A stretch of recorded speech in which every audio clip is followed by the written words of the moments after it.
ఇప్పుడు cinema industry Telugu రాష్ట్రాలకి అద్భుతమైన పేరు తీసుకొచ్చింది. ప్రపంచంలో తెలుగువాడు ఎక్కడున్నాడురా, తెలుగువాడు ఎవడురా అనే దాని నుంచి తెలుగువాడు అంటే ఎలదిరా అని చెప్పి చూపించిన ఘనత మన తెలుగు సినిమా ఇండస్ట్రీకి ఉంది. అంత గొప్ప డైరెక్టర్లు ఈవేళ మన సినిమా ఇండస్ట్రీలో ఉన్నారు. సుకుమార్ గారు కానీ, రాజమౌళి గారు కానీ చాలామంది పెద్ద పెద్ద డైరెక్టర్లు అయ్యారు. ఈవేళ ఒక అద్భుతమైనటువంటి పర్సనాలిటీగా వెళ్ళి తెలుగు రాష్ట్రాలకు ఇవన్నీ తీసుకొచ్చారు.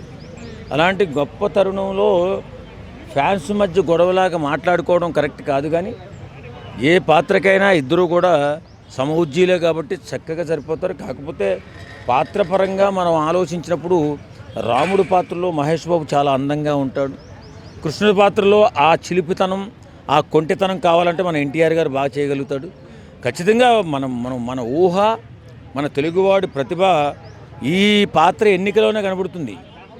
కాబట్టి మనం ఈ ఫ్యాన్స్ మధ్య గొడవ పెట్టుకుని గిల్లి కజ్జాలు పెట్టుకుని మనల్ని మనం తగ్గించుకుని మాట్లాడుకోకుండా ఏ పాత్రకైనా సరే నా తెలుగు సినిమా గొప్పదిరా అని చెప్పుకోవడమే నిజంగా మంచిది వేళ.